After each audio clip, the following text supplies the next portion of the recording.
আসসালামু আলাইকুম, সবাইকে স্বাগত।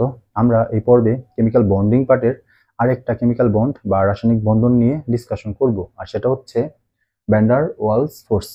আমি এটাকে ইন শর্টে বলবো BWF, van der Waals force. বাংলায় এটাকে বলা হয় ভ্যান ডার ওয়ালস বল বা ভ্যান ডার ওয়ালস আকর্ষণ বল। ওকে, আমরা পুরো পর্ব জুড়েই এই ভ্যান ডার ওয়ালস ফোর্স নিয়ে একদম বিস্তারিতভাবে আলোচনা করব। তো যারা আমার কেমিক্যাল বন্ডিং পার্টের প্রিভিয়াস পর্বগুলো দেখো নাই, তোমার কাছে আমার সাজেশন, অবশ্যই তুমি সেই ভিডিওগুলো দেখবা। তোমার যদি কেমিক্যাল বন্ডিং বা রাসায়নিক বন্ধন এই টপিকটাতে মনের মধ্যে কোনো রকম কোনো খটকা থেকে থাকে, আমি তোমাকে গ্যারান্টি দিতেছি, তুমি যদি এই ভিডিওগুলো কন্টিনিউ করে থাকো বা কন্টিনিউ করো, তোমার সব খটকা দূর হয়ে যাবে। এখানে আমি প্রতিটা বিষয় একদম ধরে ধরে বিস্তারিতভাবে ইনডিপথে গিয়ে আলোচনা করছি। ভিডিওগুলো তুমি দেখলেই বুঝতে পারবা যে আমি কতটা গভীর থেকে সেগুলো আলোচনা করছি। অনেক বড়, বাট এই বড় ভিডিওগুলো তুমি যদি একবার দেখে ফেলতে পারো একটা সুবিধা, সেগুলো তুমি বুঝতে পারবা, আর এইগুলো তোমার মাথার মধ্যে অনেকদিন স্টে করবে। কোনো কিছু যদি উপরে উপরে পড়ো, হ্যাঁ, ঝাপসা ঝাপসা করে পড়ো, সেগুলো আসলে স্টে করে না, হ্যাঁ, সেটার ভালোভাবে ক্লিয়ারও হয় না। বাট বড় ভিডিও হলে প্রবলেম, একটু সময় লাগে, বাট একবার দেখে ফেলতে পারলে সেটা তোমার জন্য লাভজনক। হুম, সেটা তোমার জন্য লাভজনক, কারণ এটা মাথার মধ্যে অনেকদিন স্টে করবে আর বিষয়টা অনেক ক্লিয়ারভাবে বোঝা যায়, যেটা ওই অল্প আলোচনায় বোঝানো সম্ভব না। তো অবশ্যই তুমি সেই ভিডিওগুলো দেখবা। আমি ওই কেমিক্যাল বন্ডিং, তারপর হচ্ছে আয়নিক বন্ডের সামাজিক বন্ড বা কোভ্যালেন্ট বন্ডের যে ক্যারেক্টার, সেগুলো একদম ধরে ধরে আলোচনা করছি। তো আমাদের আজকে আলোচনার বিষয় ভ্যান ডার ওয়ালস ফোর্স। এটা আমরা বিস্তারিতভাবে আলোচনা করব। তোমার সব সমস্যা এটা সম্পর্কে যা আছে সব ক্লিয়ার হয়ে যাবে ইনশাল্লাহ। তো ভ্যান ডার ওয়ালস ফোর্স এটা বোঝার জন্য, এটা শুরু করার আগে আমাদের একটু প্রিভিয়াসে ব্যাক করতে হবে। কেমিক্যাল বন্ডিং এর যে ক্লাসিফিকেশন, সেই ব্যাকগ্রাউন্ডটা আমাদের আবার একটু শো করতে হবে। কেমিক্যাল বন্ডিং এর ক্লাসিফিকেশন সেটা কয় ভাগে ভাগ করা যায়? দুই ভাগে। একটা আন্তঃপারমাণবিক আর একটা হচ্ছে আন্তঃআণবিক।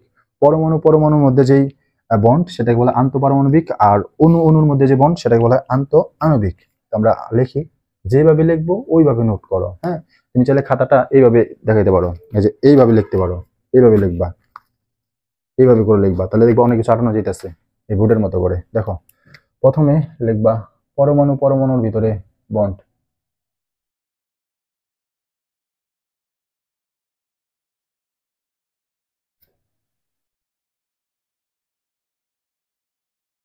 পরমাণু পরমাণু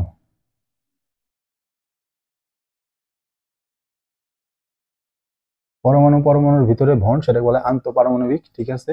বাট এইটাকে তিন ভাগে ভাগ করা যায়। পরমাণু পরমাণুর ভিতরে যে বন্ড আন্তঃপারমাণবিক, সেটাকে তিন ভাগে ভাগ করা যায়। কি কি? প্রথম, আয়নিক বন্ড। আয়নিক বন্ধন, ইংলিশে আয়নিক বন্ড, যেটা কার কার মধ্যে হয়? একটা ধাতু আর একটা অধাতুর মধ্যে, একটা মেটাল আর একটা নন মেটাল। ধাতু অধাতু দুইটা পরমাণু না, পরমাণুর ভিতরে কিন্তু হইতাছে। সাইডে লিখে রাখতে পারো, ধাতু অধাতুর ভিতরে হয়।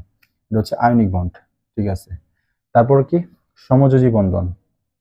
সমযোজী বন্ধন, যেটাকে আমরা বলি সমযোজী বন্ধন, যেটাকে ইংলিশে বলা হয় কোভ্যালেন্ট বন্ড।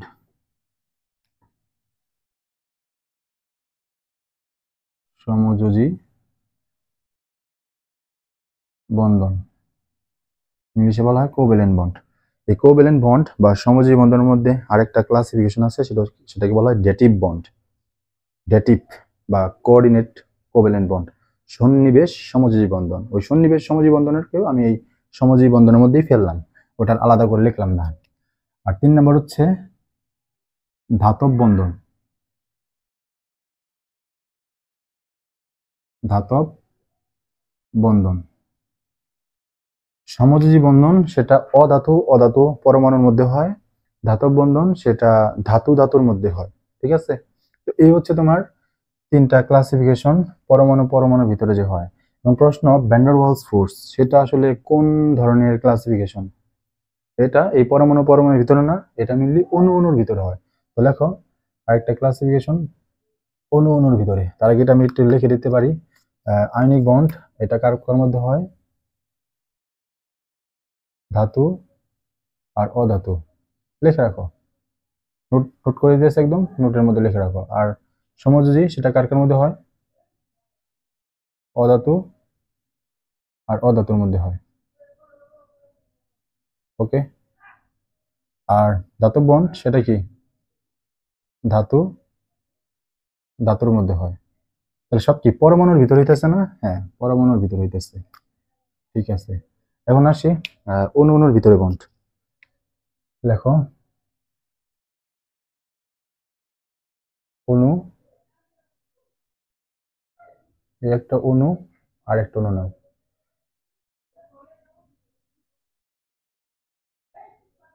অণু অণু, ঠিক আছে। এই অণু অণুর ভিতরে কি হয়? বন্ড হয়। এটা আমরা বলি আন্ত আণবিক। তবে এই বন্ডটা তুমি ডট ডট লাইন দ্বারা মানে ডিনোট করবা। Dot dot dash line. এই ড্যাশ লাইন মানে এদের মধ্যে বন্ড, নন বন্ডিং, মানে সরাসরি কোনো বন্ড না, জাস্ট আকর্ষণ। এই ডট ডট দ্বারা বোঝায় জাস্ট আকর্ষণ, অ্যাট্রাকশন, অনলি অ্যাট্রাকশন, অন্য কিছু না। ইলেকট্রনের কোনো লেনা দেনা নাই, বুঝছো? জাস্ট আকর্ষণ। তো এটাকে আমরা কি বলবো? আন্ত আণবিক বন্ড। লিখে রাখো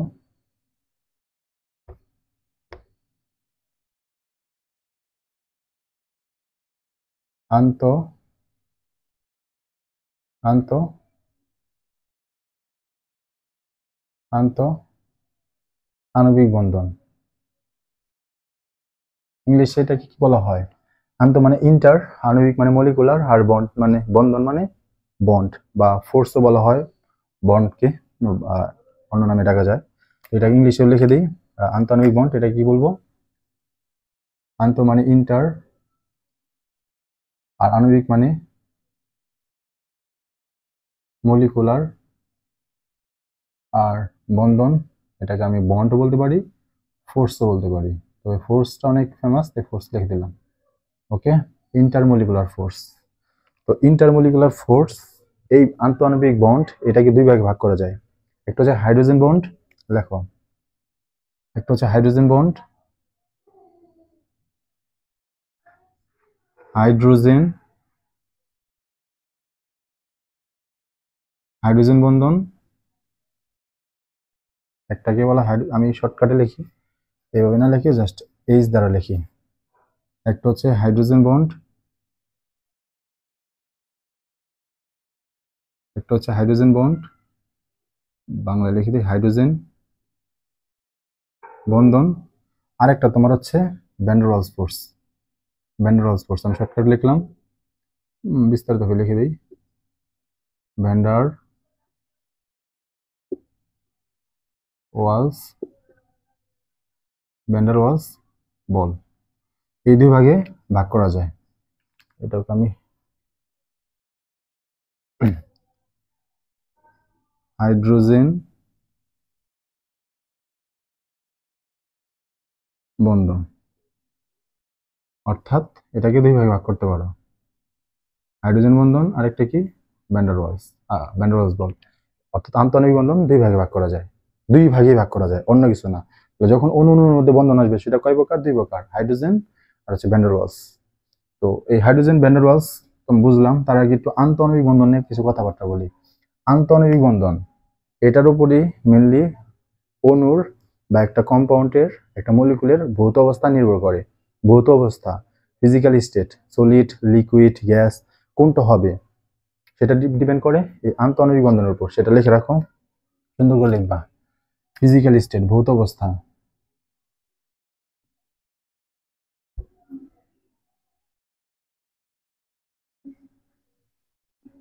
ভৌত অবস্থা, এটা ইংলিশে কি বলা হয়? ফিজিক্যাল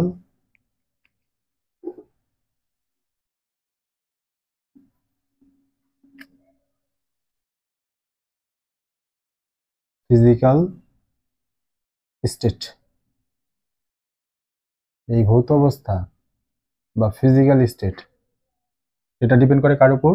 সেটা ডিপেন্ড করে তোমার এই আন্তঃআণবিক বন্ধনের উপর। আন্তঃআণবিক বন্ধনের উপর, বুঝছো? মানে একটা অণু কঠিন হবে নাকি লিকুইড হবে নাকি গ্যাস হবে, সেটা ডিপেন্ড করে এই আন্তঃআণবিক বন্ধনের উপর। তবে ব্যতিক্রম এক্সেপ্ট, এখানে লেখো এক্সেপ্ট। এক্সেপ্ট মানে এই দুইটা ক্ষেত্রে খাটবে না। কি কি?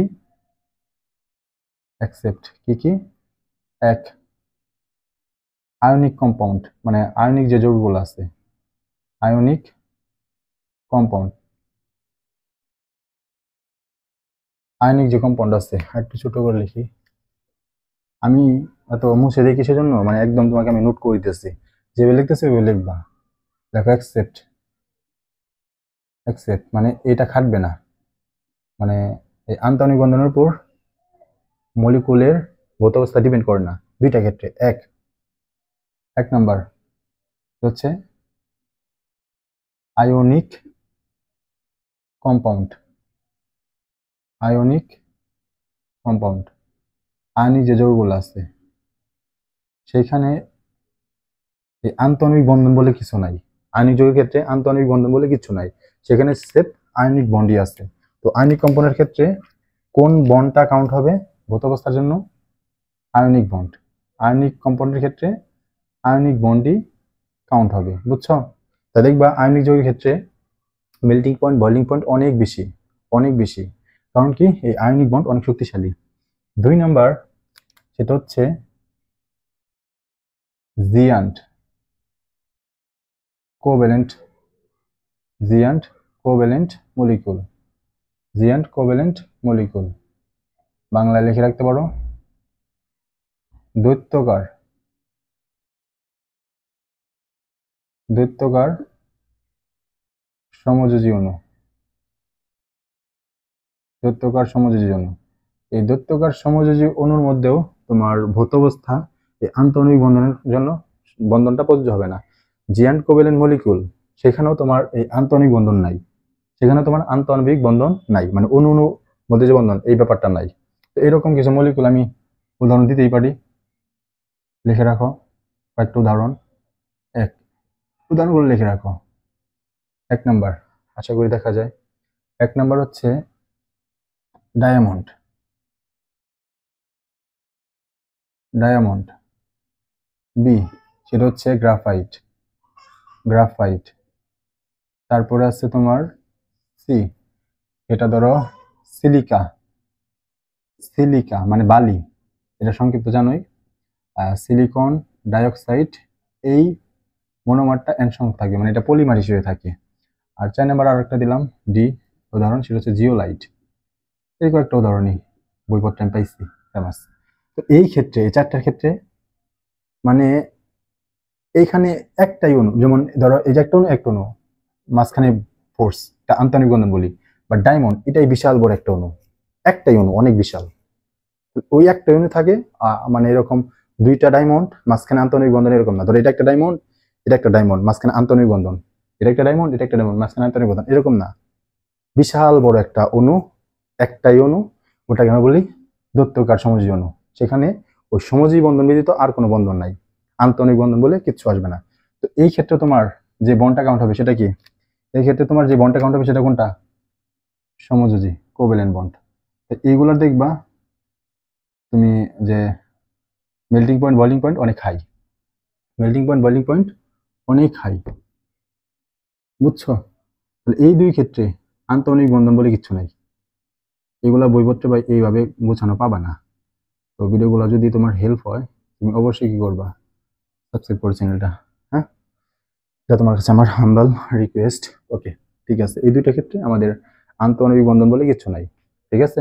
এখন আসি ভ্যান ডার ওয়ালস বল। আরে শোনো, এই যে কথাবার্তা বললাম না, এক্সেপশন ডিরেকশন, এটা আমি বিস্তারিত ভাবে বলছি। তোমার হচ্ছে কেমিক্যাল বন্ডিং, কেমিক্যাল বন্ডিং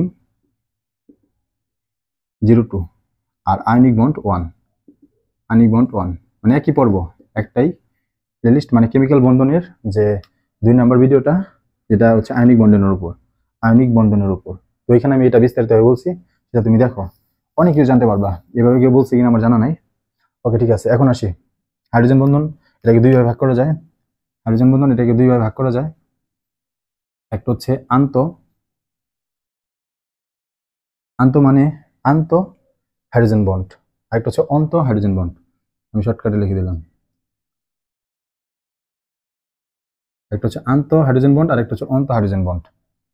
তো জাস্ট এতটুকু লিখলাম, আন্তঃ হাইড্রোজেন বন্ড আর হচ্ছে অন্তঃ হাইড্রোজেন বন্ড। আন্তর ইংলিশ হচ্ছে ইন্টার, আর অন্ত ইন্ট্রা। জাস্ট শর্টকাটে লিখে রাখলাম।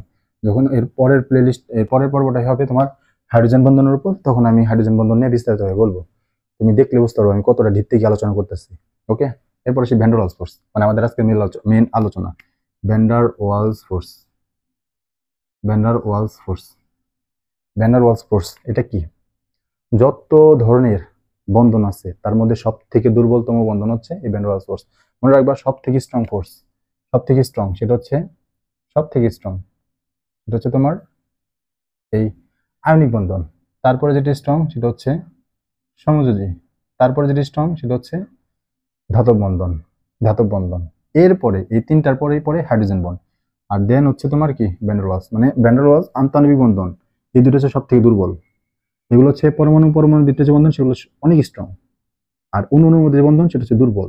এই দুর্বলের মধ্যে স্ট্রং হচ্ছে হাইড্রোজেন, আর তার মধ্যে কোনটা দুর্বল? Van der Waals. তাহলে সব থেকে যত বন্ড আছে, যত বন্ড আছে কেমিক্যাল বন্ডিং, তার মধ্যে সব থেকে দুর্বল কোনটা? Van der Waals. তাই এটাকে শর্টকাটে লিখবো, ভ্যান ডার ওয়ালস বলটা কি? দুর্বলতম আকর্ষণ বল। অবশ্যই সেটা আকর্ষণ বল, দুর্বলতম আকর্ষণ বল, দুর্বলতম আকর্ষণ বল। এখানে একটা লাইন দেখো তো, একটা শব্দ প্রত্যয়, প্রত্যয়, তম, তম। এটা আমি একটু আরো সুন্দর করে লিখি।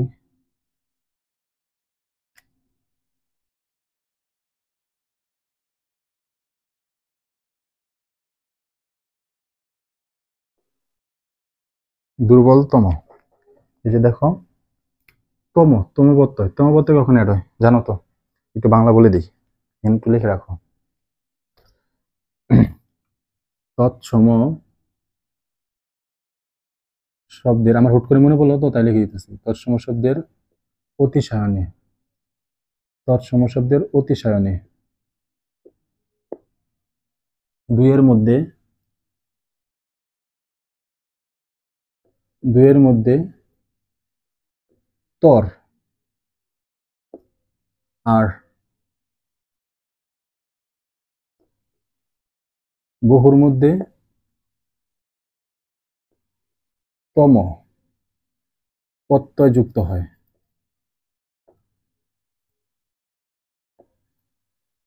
ওকে, এটা একটু লিখে রাখো। বাংলার একটা জিনিস, নিয়ম তুমি জেনে রাখলা।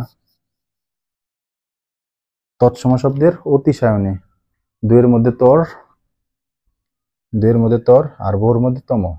অর্থাৎ আমি লিখছি দুর্বলতম, মানে যতগুলা বন্ধন আছে, এখানে কি দুইটা বন্ধন না অসংখ্য? আয়নিক সমযোজীর মধ্যে আবার দুইটা, সন্নিবেশ সমযোজী, সমযোজী ধাতব বন্ধন। এরপর হচ্ছে হাইড্রোজেন বন্ড, হাইড্রোজেন বন্ড আবার দুই প্রকার। তারপরে তোমার ভ্যান ডার ওয়ালস। এখানে যতগুলা বন্ধন আছে তার মধ্যে দুর্বল কোনটা? Van der Waals. আমরা কি বলি? দুর্বলতম, দুর্বলতম। তম কিসের জন্য?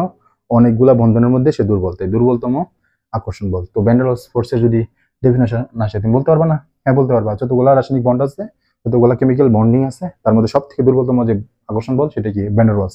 তো ভ্যান ডার ওয়ালস এর ক্লাসিফিকেশনটা দেখো, ভ্যান ডার ওয়ালস ক্লাসিফিকেশনটা দেখো।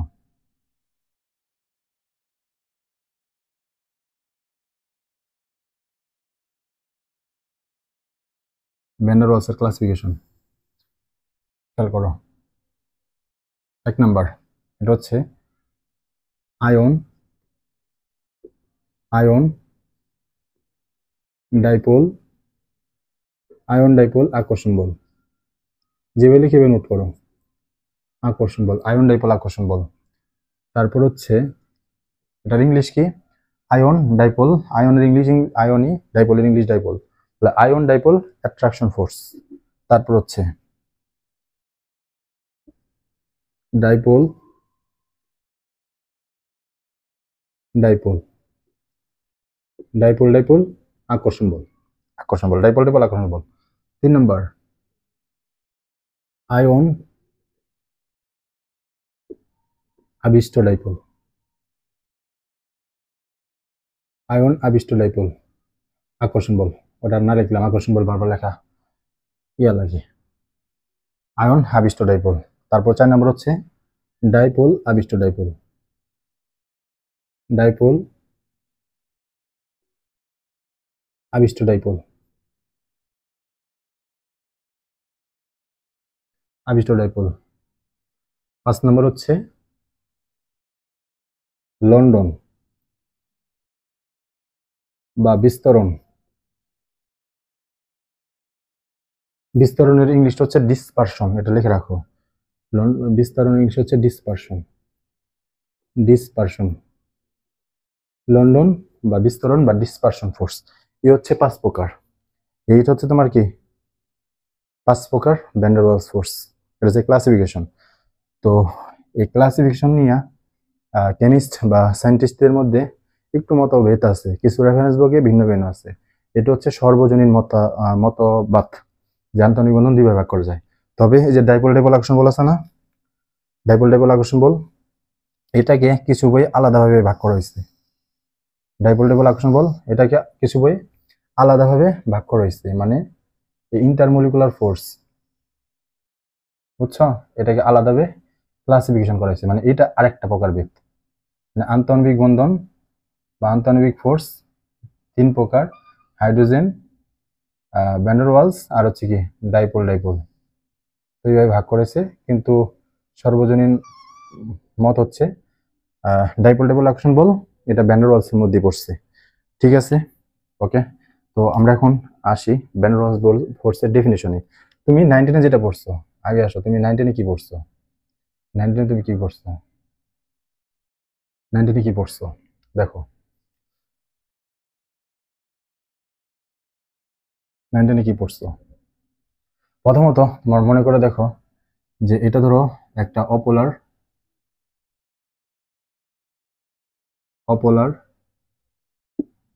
অণু, এটা একটা অপোলার অণু, এটা আরেকটা অপোলার অণু। অপোলার অণু, অপোলার অণু অবশ্যই সমযোজী, এটা জানো আশা করি। এটা একটা অপোলার অণু, এটা আরেকটা অপোলার অণু। এই অপোলার অণু একে অপরকে আকর্ষণ করে, সেই অ্যাট্রাকশনের মানটা খুবই সামান্য। এই অপোলার অণু একে অপরকে কি করে? আকর্ষণ করে। অপোলার অণু একে অপরকে আকর্ষণ করে। এই যে আকর্ষণ, এটাকে বলা হয় van der Waals force, van der Waals force. তো এই চিত্র অনুযায়ী আমি ডেফিনিশন কি দিতে পারি? দেখো ডেফিনিশনটা লেখো, দুটি অপোলার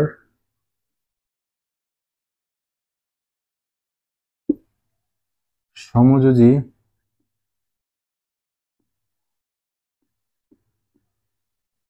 অণুসমূহের মধ্যে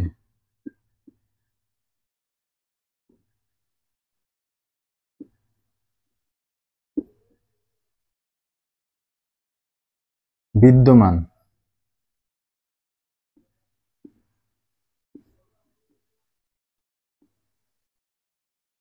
দুর্বলতম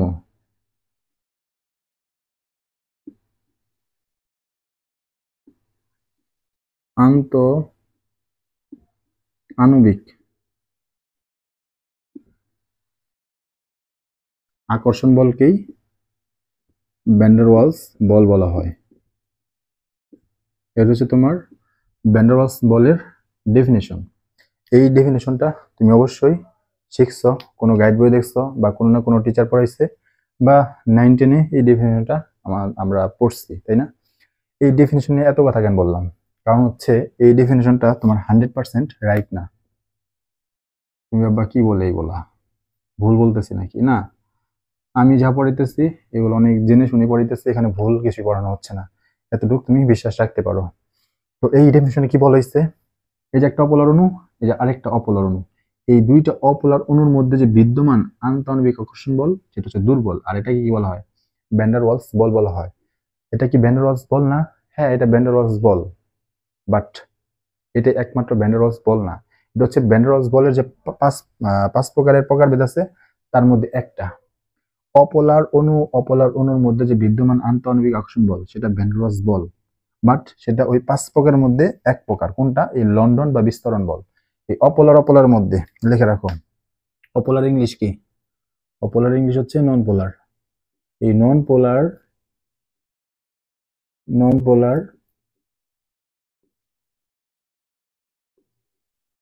বা অপোলার অপোলার অণুর মধ্যে যে বিদ্যমান ভ্যান ডার ওয়ালস ফোর্স সেটা হচ্ছে লন্ডন বা বিস্তরণ বল। ওকে, লন্ডন বা বিস্তরণ বল। বাট ব্যাপার হইলো এই যে বাগবাগি যে আরো 4টা আছে, সেই 4টা কি ডেফিনিশন দিয়ে খাটবে না। এই যে ডাইপোল আবিষ্ট ডাইপোল, এটা তোমার পোলার আর নন পোলার, পোলার আর নন পোলার মলিকুলের মধ্যে বিদ্যমান ভ্যান ডার ওয়ালস ফোর্সটা হচ্ছে ডাইপোল আবিষ্ট ডাইপোল। ডাইপোল আবিষ্ট ডাইপোল কোন মলিকুলের মধ্যে বিদ্যমান ভ্যান ডার ওয়ালস ফোর্স? পোলার নন পোলার। তাহলে পোলার নন পোলারের মধ্যে তো হইতাছে ভ্যান ডার ওয়ালস ফোর্স, তাহলে ডেফিনিশনের সাথে মিললো না। তারপর দেখো ডাইপোল ডাইপোল, এই ডাইপোল ডাইপোল এটা কার কার মধ্যে হয়? ডাইপোল ডাইপোল এটা হচ্ছে তোমার পোলার পোলারের মধ্যে, পোলার পোলারের মধ্যে। তাহলে পোলার পোলারের মধ্যেও কি থাকতে পারে? Van der Waals force. আয়ন আবিষ্ট ডাইপোল এটা কার মধ্যে? একটা আয়ন, একটা আয়ন আর আবিষ্ট ডাইপোল, এটা হচ্ছে নন পোলার। একটা আয়ন আর একটা নন পোলার মলিকিউলের ভিতরে কি হতে পারে? Van der Waals force. যে আয়ন ডাইপোল, আয়ন ডাইপোল আকর্ষণ বল এটা কার মধ্যে হয়? এটা একটা আয়নের মধ্যে হয় আর একটা পোলার মলিকুলের মধ্যে।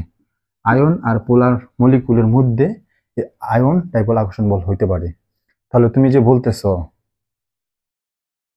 বলতেছো, যে অপোলার অপোলার অণুর মধ্যে বিদ্যমান দুর্বলতম আন্তঃআণবিক আকর্ষণ বলকে বলা হয় ভ্যান ডার ওয়ালস ফোর্স, এটা কি 100% রাইট হইলো? না। পোলার পোলার পোলার নন পোলার মধ্যে হইতে পারে, পোলার পোলারের মধ্যে হইতে পারে, নন পোলার নন পোলার মধ্যে হইতে পারে, আয়ন নন পোলারের মধ্যে হইতে পারে, আয়ন পোলারের মধ্যে হইতে পারে। এরকম অনেকগুলা প্রকারভেদ আছে। তাহলে এক অপোলার অপোলার যে আমরা বলে দিলাম সেটা কি ঠিক হইলো? না, ঠিক হইলো না। তাহলে ডেফিনেশনটা তুমি এইভাবে দিতে পারো যে অণুসমূহের মধ্যে অপোলার অপোলার হতে হবে এমন কোনো কথা না, সেটা পোলার অপোলার, পোলার পোলার, অপোলার অপোলার, আয়ন পোলার, আয়ন অপোলার, নানানভাবে হইতে পারে। আমরা বলবো অণুসমূহের মধ্যে, অণুসমূহের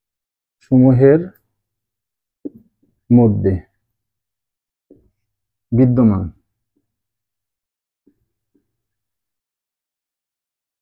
দুর্বলতম দুর্বলতম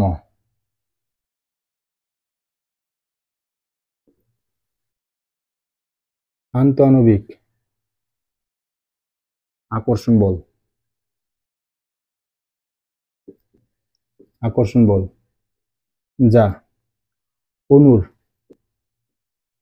যা অণুসমূহের, যা অণুসমূহের অণুসমূহের স্থায়ী বা ক্ষণস্থায়ী, ক্ষণস্থায়ী ডাইপোলের কারণে সৃষ্টি হয়, ডাইপোলের কারণে সৃষ্টি হয়, ডাইপোলের কারণে সৃষ্টি হয়। তো এই ডেফিনেশনটা বুঝছো, বাট একটা লাইনে আশা করি তুমি বুঝো নাই। তো লাইন কোনটা, কোন লাইন বুঝো নাই?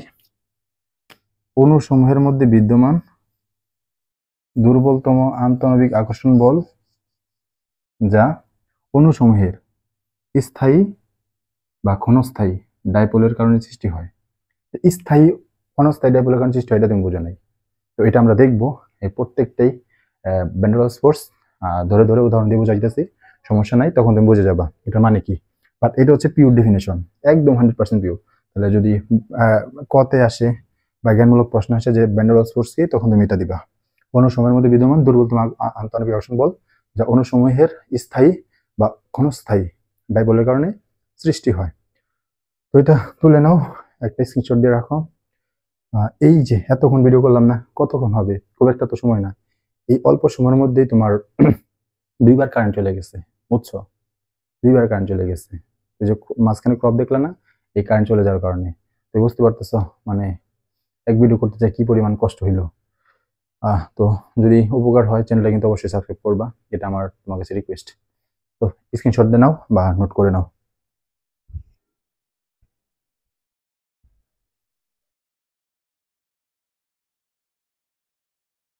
তো এটা মনে হয় দেখা যাইতেছে না, তাই না? এই যেটা লন্ডন বা বিস্তরণ ফোর্স, আমি একটু উপর লিখে দিই। এটা হচ্ছে নন পোলার নন পোলার নন পোলার নন পোলার এই লন্ডন বা বিস্তারণ ফোর্স এটা নন পোলার মধ্যে। ঠিক আছে, স্ক্রিনশট দাও।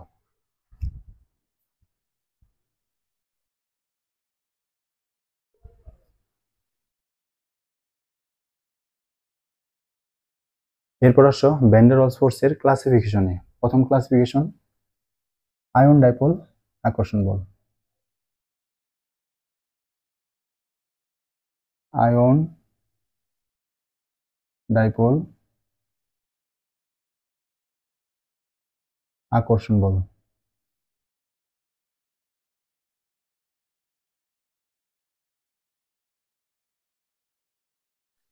আয়ন আর ডাইপোলের মধ্যে যে আকর্ষণটা, আয়ন বলতে কি বোঝায়? আয়ন বলতে ক্যাটায়ন বা অ্যানায়নকে বোঝায়। ক্যাটায়ন বা অ্যানায়ন। অন্যদিকে ডাইপোল, এটা কি? ডাইপোল হচ্ছে one kinds of charge, partial charge, যেটা পোলার মলিকুলের মধ্যে বিদ্যমান, পোলার অণু। ডাইপোল কোথায় থাকে? পোলার অণুতে। পোলার অণু। আমরা শুরুতে বলছিলাম যে একটা আয়ন আর একটা পোলার অণু, এই দুইটার মধ্যে বিদ্যমান ভ্যান ডার ওয়ালস ফোর্সটা হচ্ছে আয়ন ডাইপোল আকর্ষণ বল। আমি তোমাকে উদাহরণ দিই, তাহলে তুমি ক্লিয়ার হবা। যেমন আমরা একটা আয়নিক যৌগ নিই, আয়নিক যৌগ সোডিয়াম ক্লোরাইড। সোডিয়াম ক্লোরাইড, তো সোডিয়াম ক্লোরাইডে সোডিয়ামটা হচ্ছে কমপ্লিট পজিটিভ আর ক্লোরিন হচ্ছে কমপ্লিট নেগেটিভ। এই পজিটিভ নেগেটিভ নেগেটিভ একে অপরকে আকর্ষণ করে, সেই আকর্ষণের নাম হচ্ছে ইলেকট্রোস্ট্যাটিক ফোর্স, স্থির বৈদ্যুতিক আকর্ষণ বল। এটাকে আমরা আয়নিক বন্ড বলি। তো এই সোডিয়াম ক্লোরাইড তুমি যদি পানির মধ্যে ছেড়ে দাও, পানির অণু, তাহলে কি হবে? পানির অণু সে হচ্ছে পোলার মলিকুল, পোলার অণু। পোলার অণু কি? যেখানে পার্শিয়াল পজিটিভ পার্শিয়াল নেগেটিভ থাকে। তো পানির অণুর যে পার্শিয়াল পজিটিভ মানে হাইড্রোজেন, হাইড্রোজেন হাইড্রোজেনটা কি? Partial positive, partial positive. Oxygen partial negative, hydrogen partial positive. এই যে পানির অণুর পার্শিয়াল পজিটিভ হাইড্রোজেন, সেটা কি করে? ক্লোরিন নেগেটিভকে নিজের দিকে একটা টান মারে।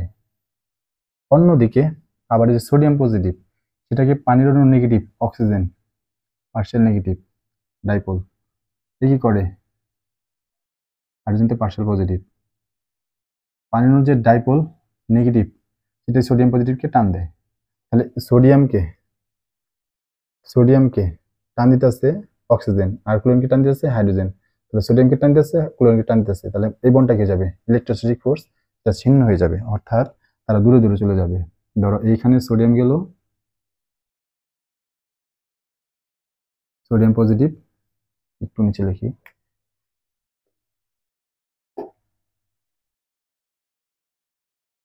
সোডিয়াম পজিটিভ, আর এখানে ক্লোরিন নেগেটিভ। ওকে, তো এরা তো পজিটিভ নেগেটিভ, আবার কি করতে পারে? অ্যাট্রাকশন করে কাছাকাছি আসতে পারে না? এই কাছাকাছি যাতে না আসতে পারে, তার জন্য পানি আরেকটা কাহিনী ঘটায়। এই সোডিয়াম পজিটিভ এটাকে ঘেরাও করে পানির অণুর অক্সিজেন নেগেটিভ, অক্সিজেন অক্সিজেন ছোট করে রাখে, অক্সিজেন অক্সিজেন অক্সিজেন অক্সিজেন। পানিতে কি থাকে? হাইড্রোজেন না?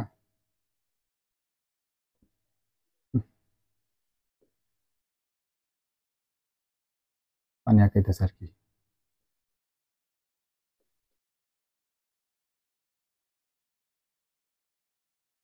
পানির অণু এই অক্সিজেনটা কি? অক্সিজেন হচ্ছে partial negative, partial negative. Hydrogen কি? Partial positive. ওইটার নাম না দিলাম। তো খেয়াল করো, এই যে সোডিয়াম পজিটিভ, এটা একটা আয়ন, ক্যাটায়ন। এই ক্যাটায়নকে অক্সিজেন নেগেটিভ সেটা কি করে? আকর্ষণ করে।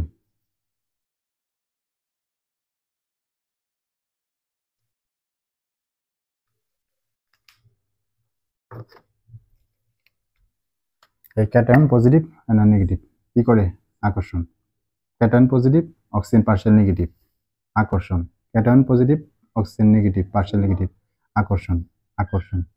তাহলে কি হইল, আয়নের সাথে ডাইপোলের আকর্ষণ ঘেরাও করলো। আবার যে ক্লোরিন নেগেটিভ সেটার কি করে, পানির অণুর যে হাইড্রোজেন পজিটিভ,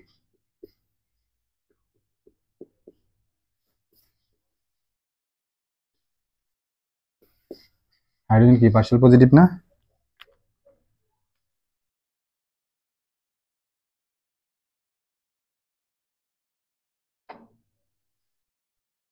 হাইড্রোজেন তো পার্শিয়াল পজিটিভ আর ক্লোরিন কি পার্শিয়াল নেগেটিভ। এই নেগেটিভ আর পার্শিয়াল পজিটিভ এদের মধ্যে কি হবে আকর্ষণ।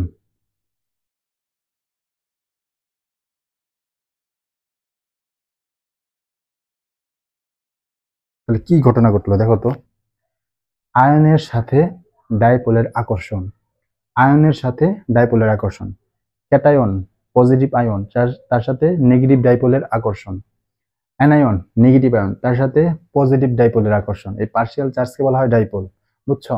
তাহলে এখানে কি ঘটনা ঘটলো, এখানে তোমার আয়ন ডাইপোল আকর্ষণ ঘটলো, আয়ন ডাইপোল, বুঝছো? এটা হচ্ছে কি one kinds of van der Waals force. ঠিক আছে, যতগুলা ভ্যান ডার ওয়ালস ফোর্স আছে তার মধ্যে সব থেকে স্ট্রং কোনটা, স্ট্রং হচ্ছে আয়ন ডাইপোল আকর্ষণ বল।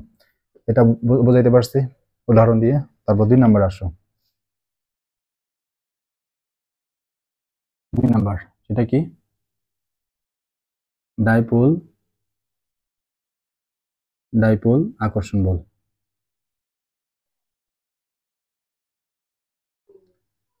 ডাইপোল ডাইপোল আকর্ষণ বল।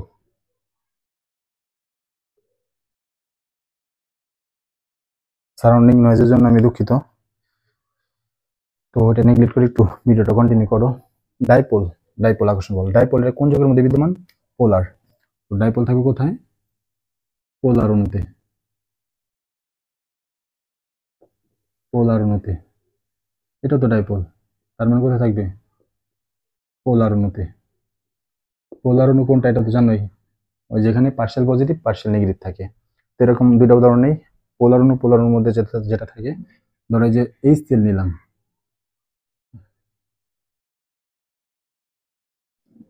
HCl তো উপরে নিলে ভালো হয়, হাইড্রোজেন ক্লোরাইড, আবার একটা নিলাম HCl, তারপরে লিখলে সুন্দর হয়,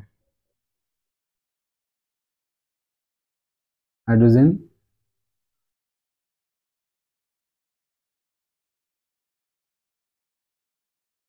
ক্লোরাইড।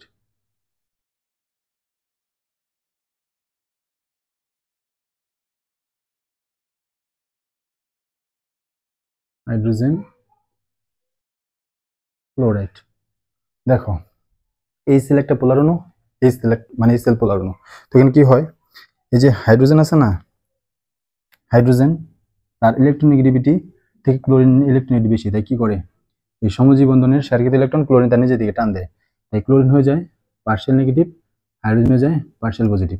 এখানে এখানে hydrogen partial positive, chlorine partial negative.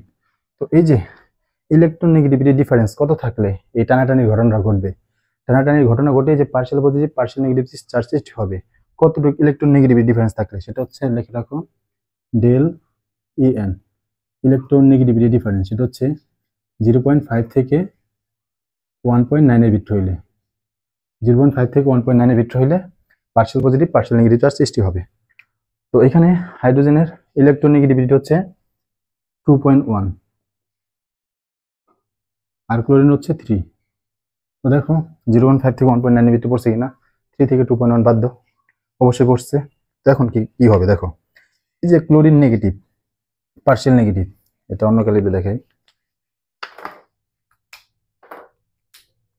এই যে ক্লোরিন পার্শিয়াল নেগেটিভ, আরেকদিকে অন্যদিকে এই সেলের ক্লোরিন পার্শিয়াল নেগেটিভ, এই সেলের হাইড্রোজেন পার্শিয়াল পজিটিভ, এই নেগেটিভ এই যে positive, partial negative partial positive একে অপরকে কি করবে আকর্ষণ করবে।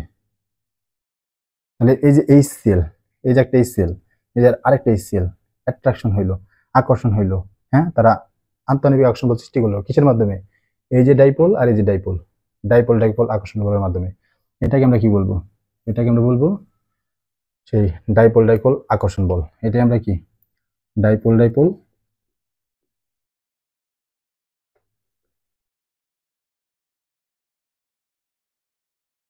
ডাইপোল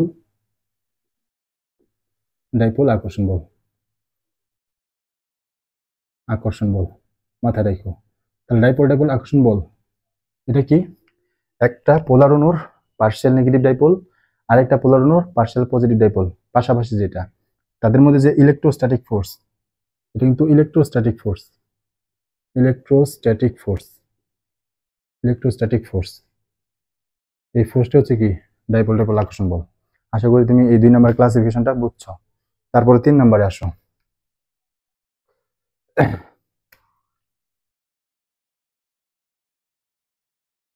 3 নাম্বার সেটা কি? Ion dipole dipole dipole ion. 3 number ion ion dipole dipole dipole ion induced dipole, induced dipole, induced dipole আকর্ষণ বল। লেখো বাংলা আমি বলিতেছি, এরা নাই, লিখবা বাংলায় আয়ন আবিষ্ট ডাইপোল আকর্ষণ বল। ইনডিউসড মানে আবিষ্ট। তো আয়ন মানে কি? আয়ন মানে সেই ক্যাটায়ন কিংবা অ্যানায়ন, বুঝছো? আর ইনডিউসড ডাইপোল এটা কোথায় বিদ্যমান? আসলে ইনডিউসড ডাইপোল মানে বুঝো, মানে ডাইপোল থাকে না, কোন একটা কারণে প্রভাবিত হয়ে ডাইপোল হয়ে যায়। ইনডিউসড মানে আবিষ্ট, আবিষ্ট মানে আগে থেকে হয় না, আরেকজনের প্রভাবে হয়। তাহলে ডাইপোল থাকে না, এটা কোন কম্পাউন্ড? এটা হচ্ছে অপোলার, নন পোলার। তো লিখে রাখো অপোলার, অপোলার অণু। ইনডিউসড ডাইপোল মানে অপোলার অণু। উদাহরণ দিলে ক্লিয়ার হয়ে যাবে। একটা ক্যাটায়ন বা অ্যানায়নের মধ্যে আমি ক্যাটায়ন হিসেবে নিলাম কি সোডিয়াম পজিটিভ, সোডিয়াম পজিটিভ নিলাম। ক্যাটায়নের মধ্যে হিসেবে আমি নিলাম কি সোডিয়াম পজিটিভ, ওকে সোডিয়াম পজিটিভ এই ক্যাটায়ন নিলাম। আর অপোলার অণু নেই, একদম ফেমাস ধরো একটা বিশুদ্ধ অপোলার অণু, এই যে ক্লোরিন, এই যে আরেকটা ক্লোরিন। দেখো এই ক্লোরিনের ইলেকট্রোনেগেটিভিটি কত? 3। এই ক্লোরিন ইলেকট্রোনেগেটিভিটি কত? 3। ক্লোরিন মানে তো 3। তাহলে তাদের মধ্যে ইলেকট্রোনেগেটিভিটির কোন ডিফারেন্স আছে? না, শূন্য।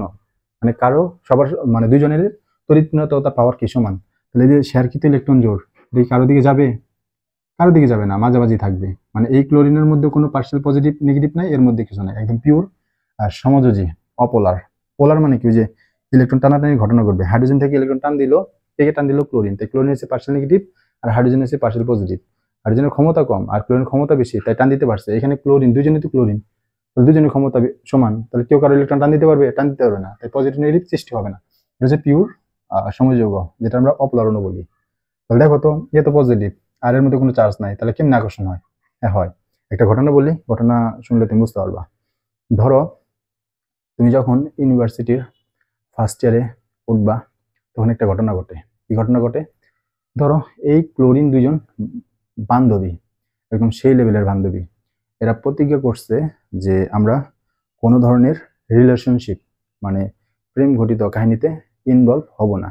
এরকম ঘটনা ঘটে, তুমি উঠলে বুঝবা। ডিপার্টমেন্টে কিছু এরকম মেয়ে আছে যারা বলে কি আমরা কোনো প্রকার রিলেশনশিপে যাব না। তো এরকমই ঘটনা। এই ক্লোরিন দুই বান্ধবী, তারা রিলেশনশিপে যাবে না, প্রতিজ্ঞাবদ্ধ।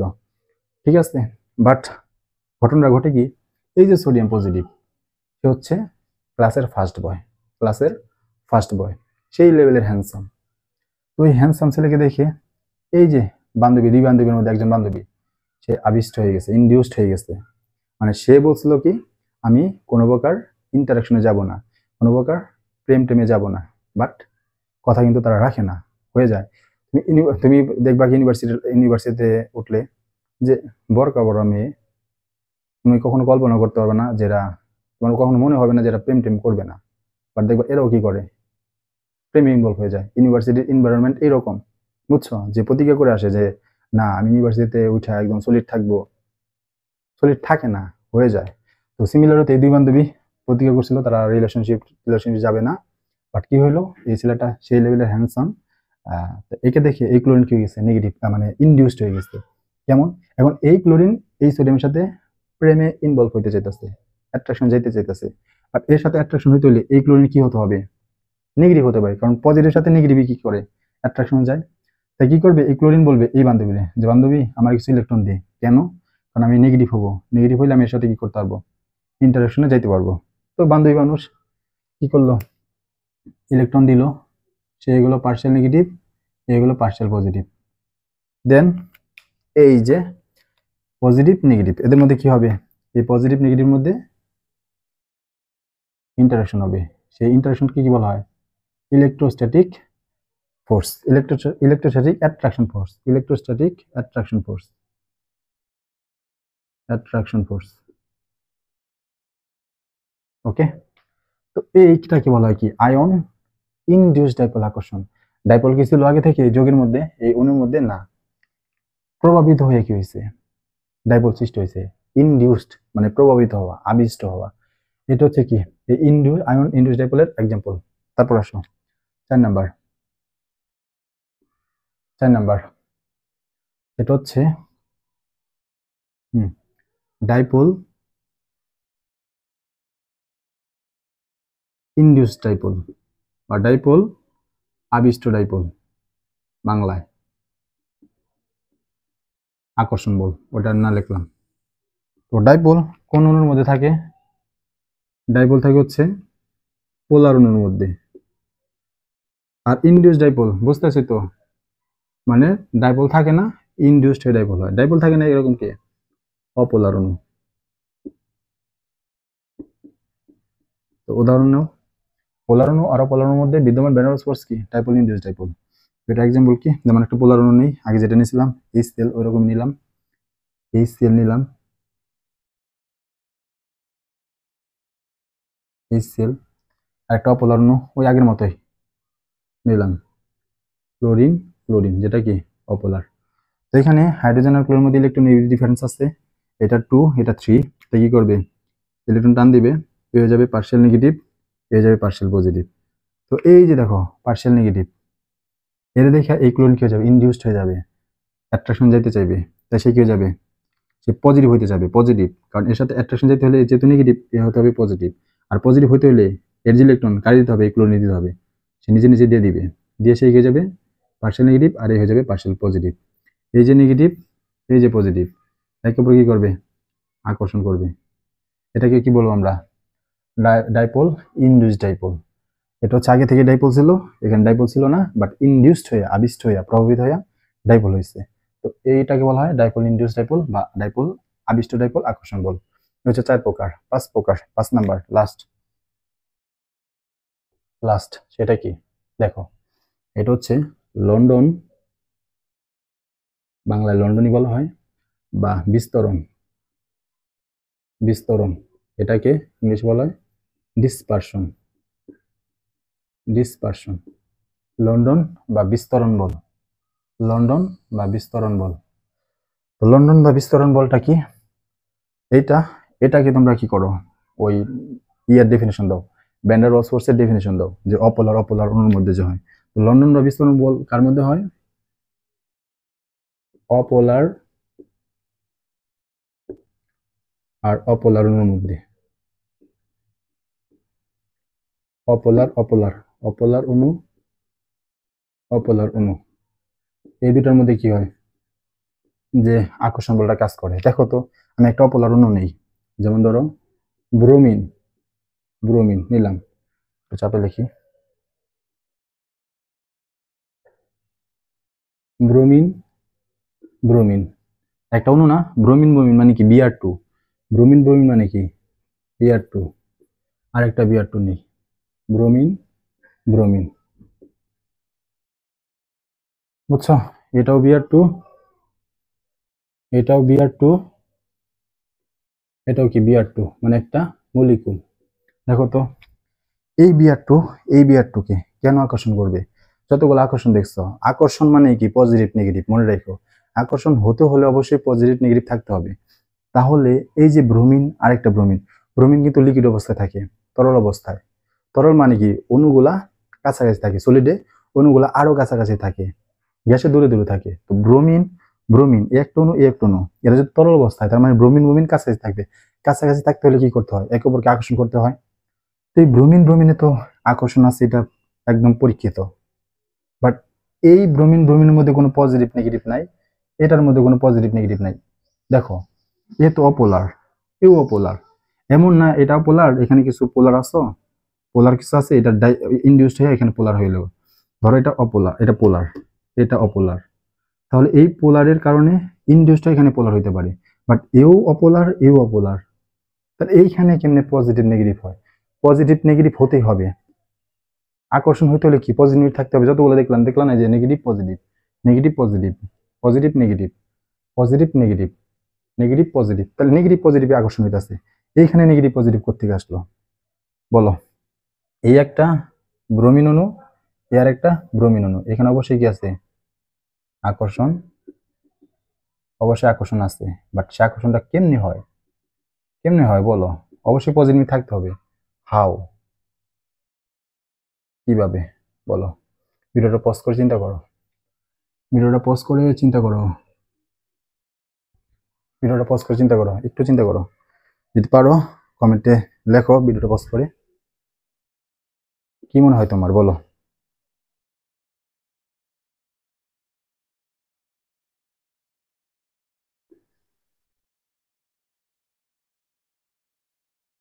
পারতেছো?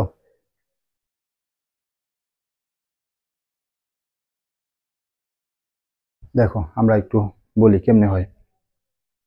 তো এটা মেয়েকে পাশে আমরা কি করবো, লন্ডন ফোর্স নিয়ে একটু বিস্তারিত বলবো, কারণ এটাকে মেন ধরা হয়। দেখো, লন্ডন, লন্ডন 5 নাম্বারটা একটু বিস্তারিত বলি কেমনে হয়। লন্ডন বা ডিসপারশন, এটাকে আমরা বলি কি, বিস্তরণ, ডিসপারশন। কেমনে হয় দেখো, আলোচনা করি। প্রথমত লিখলাম কি, যে অপোলার অপোলার মধ্যে হয়, ঠিক আছে। এই যে ব্রোমিন আর একটা ব্রোমিন, এই যে ব্রোমিন, একটু ছোট করে লিখি, আর হাঁটানো সম্ভব না। Bromine, bromine, bromine, bromine. এখানে অবশ্যই কি আছে, এই ব্রোমিনের সাথে এই ব্রোমিনের অবশ্যই আকর্ষণ আছে। না থাকলে কেমনে হয় দেখো, যে Br2, Br2, এদের মধ্যে অবশ্যই আকর্ষণ আছে। আকর্ষণের কারণে তারা কি, তারা লিকুইড অবস্থায় থাকে। দেখো আবার আরেকটা নেই, আয়োডিন, আয়োডিন, আয়োডিন, আয়োডিন, এটাও কি অপোলার না? তাহলে এই অপোলার অপোলার মধ্যে আকর্ষণ আছে। অপোলার অপোলার মধ্যে আকর্ষণ থাকলে কি, লন্ডন বা বিস্তরণ বল। আকর্ষণ যদি না থাকতো, এই আয়োডিন কোনোদিনই কি হইতো না, সলিড হইতো না। আয়োডিন অবশ্যই কি থাকে, কঠিন অবস্থায় থাকে। তারপর আরেকটা ধরন নেই, নাইট্রোজেন, নাইট্রোজেন এটা গ্যাস অবস্থা থাকে। বাট তুমি যদি এটা লো টেম্পারেচার নিয়ে যাও, লো টেম্পারেচারে নিয়ে যাও, লো টেম্পারেচার নিয়ে গেলে এ কি হয়ে যায় জানো, এও লিকুইড হয়ে যায়। বুঝতেছো তো লিকুইড কেন, যে বলছিলাম না ভৌত অবস্থা নির্ভর করে আন্তঃনবিক আকর্ষণ বল। এটা একটা অণু, এটা একটা অণু, মাঝখানে যে বলটা, যেটাকে বলে আন্তঃনবিক আকর্ষণ বল। আন্তঃনবিক আকর্ষণ বল কারণে তো লিকুইড হইতেছে। ফোর্স তো আছে, কোন ফোর্স? অপোলার অপোলার, ওই যে লন্ডন। কিন্তু ফোর্সটা কেমনে হয়, পজিটিভ নেগেটিভ কিচ্ছু নাই, কেমনে হইতেছে? তারপর ধরো নিষ্ক্রিয় গ্যাস হিলিয়াম, হিলিয়াম, আরেকটা হিলিয়াম। হিলিয়াম তো আর মলিকুল হিসেবে থাকে না, এক পরমাণুক। এটা একটা মলিকুল কল্পনা করতে পারো, এটা একটা মলিকুল কল্পনা করতে পারো, বুঝছো? এই যে হিলিয়াম, এই যে আরেকটা হিলিয়াম, এই একটা হিলিয়াম, এই যে একটা হিলিয়াম, এরকম অসংখ্য হিলিয়াম। দুইটা হিলিয়ামের মধ্যে আকর্ষণ বল, যেহেতু তারা অপোলার, তাদের মধ্যে কোনো পজিটিভ নেগেটিভ নাই। সেটাও কি, এই হিলিয়ামকে তুমি যদি লো টেম্পারেচার নিয়ে যাও, সেও কি হয়ে যাবে, লিকুইড। এরকম কার্বন ডাইঅক্সাইড আর একটা কার্বন ডাইঅক্সাইড, দুইটাই কি অপোলার। এরও তুমি যদি লো টেম্পারেচার নিয়ে যাও, সে কি হয়ে যায়, লিকুইড। অনেকগুলো উদাহরণ দিলাম। তাহলে এইগুলা, এই যে গ্যাসীয় অবস্থা আছে, তুমি টেম্পারেচার লো নিয়ে গেলা, লিকুইড হইতেছে। কোন বলের কারণে? এই লন্ডন বলের কারণে। কিন্তু আমার প্রশ্ন, যে এখানে তো কোনো পজিটিভ নেগেটিভ নাই, পোলার তো না, অপোলার। তাহলে তাদের মধ্যে আকর্ষণ কেমন হইলো? আমি আমার মধ্যে কোনো আমি একটা অপোলার পাশে একটা পোলার, এদের মধ্যে তো কোনো পজিটিভ নেগেটিভ নাই। অ্যাট্রাকশন হইতে তো পজিটিভ নেগেটিভ হতে হবে, কেমনি আকর্ষণ হয়, কেমনি আকর্ষণ হয়, তো এটা এখন আমরা দেখবো। খেয়াল করো, একটু মনোযোগ দিবা, অনেক ছোট ছোট করে লিখবো কারণ অনেক চাটাইতে হবে, একটা ইয়ের মধ্যে অনেক কিছু চাটাইতেছে, একদম নোট করে দিতেছি। দেখো, ধরো আমি ইয়াই নিলাম, এখান থেকে ধরো ব্রোমিনে নিলাম, ব্রোমিন, এটা হচ্ছে ব্রোমিন, ব্রোমিন মলিকিউল। ধরো ব্রোমিন মলিকিউল এইভাবে আসছে, গোল দিলাম, কল্পনা করো, একদম আইডিয়াল কেস কল্পনা করো না, মানে জাস্ট বোঝার জন্য, বুঝছো, বোঝার জন্য। এটা হচ্ছে ব্রোমিন মলিকিউল, ওকে, এখানে আরেকটা ব্রোমিন মলিকিউল নাও, ঠিক আছে, নিলাম। তো মলিকিউলে ইলেকট্রনগুলা মলিকুলার অরবিটালে থাকে, পরমাণুতে অরবিটালগুলো কোথায় থাকে, পারমাণবিক অরবিটাল, যেমন এস পি ডি, এগুলা না, ঠিক তেমনি যখন পরমাণু মিলে অণু হয়ে যায় তখন আর ওই এসপিডি থাকে না, নতুন কিছু হয়, মনে জান থাকে, নতুন কিছু হয়, নতুন কিছু জায়গায় অরবিটাল থাকে, সেটা বলি মলিকুলার অরবিটাল। ধরো এটাই কি, সেই মলিকুলার অরবিটাল। তো ব্রোমিনের ক্ষেত্রে ধরো ইলেকট্রনগুলো এরকম সুষমভাবে আছে, সুষমভাবে আছে, আমি নীল কালিতে লিখি, সুষমভাবে আছে, একদম সুন্দরভাবে আছে, সুষমভাবে ছড়াছিটে আছে, এগুলো হচ্ছে ইলেকট্রন।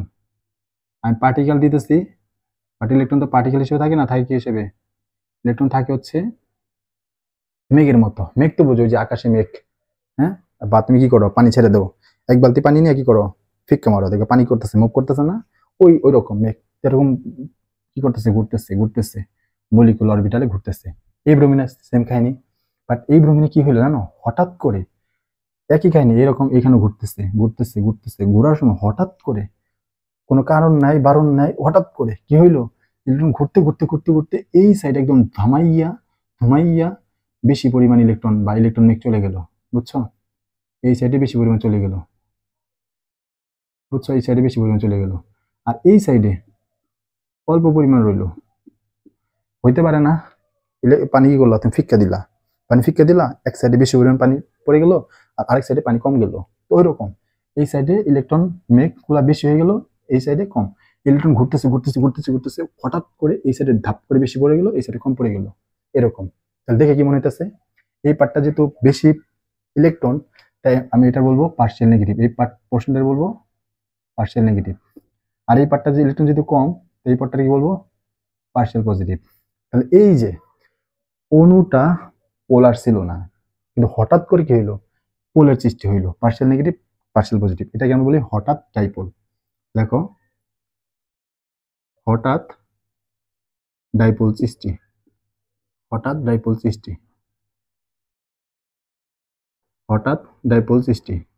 হঠাৎ ডাইপোল সৃষ্টি কেন হয়, কারণ ইলেকট্রন মেঘের যে বিস্তৃতি, সেটা কি ক্ষণিক অসম, মানে কিছু সময়ের জন্য অসম হয়, তাই না, কিছু সময়ের জন্য অসম হয়, ইলেকট্রন মেঘের ক্ষণিক অসম বিস্তৃতি। তো এই ফিগারটা আবার আঁকাও, এই ফিগারটা আবার আঁকাও, আমি একটু আবার আঁকাই, কেন কেটেছি বুঝবা, সমস্যা নাই, ওকে। এখানে কি ছিল, হঠাৎ করে এই সাইডে ইলেকট্রনের পরিমাণ বেশি হয়ে গেছে, আর এই সাইডে কম হয়ে গেছে, তো এটাকে আমরা বলি পার্শিয়াল নেগেটিভ, এটা বলি পার্শিয়াল পজিটিভ। এই ঘটনাটা কি বলবো, যে ইলেকট্রন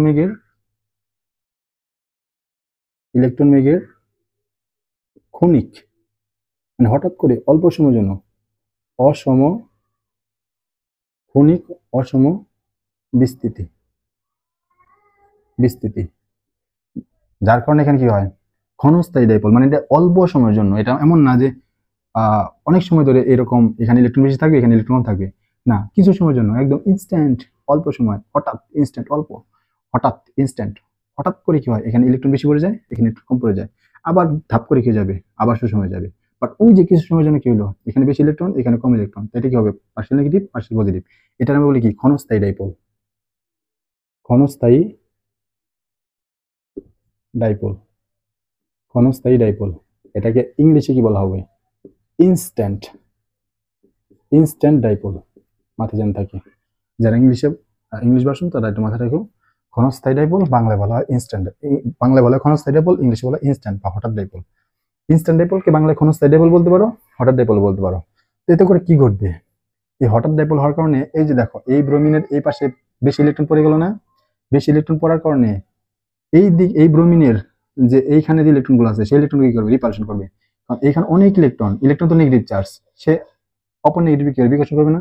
তাহলে এই ব্রোমিনের এই পাশে অনেক ইলেকট্রন, নেগেটিভ ইলেকট্রন, সেই ইলেকট্রন কি করবে, এই ব্রোমিনের যে এই পাশে নেগেটিভ আছে ইলেকট্রন সেগুলো কি করবে, ধাক্কা দিবে।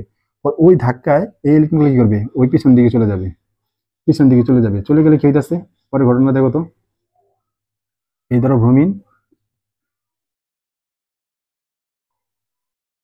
তো এই ধাক্কা এই ইলেকট্রনটা ধাক্কার ফলে এই ইলেকট্রনগুলো ওই দিকে চলে গেল, মানে এই সাইডে কি করবে, খুবই কম পরিমাণ ইলেকট্রন হলো, আর সব ইলেকট্রন কি করলো, ওই অপোজিট সাইডে পিছনের দিকে, পিছনের দিকে চলে গেল, বুঝছো, পিছনের দিকে চলে গেল, পিছনের দিকে চলে গেল,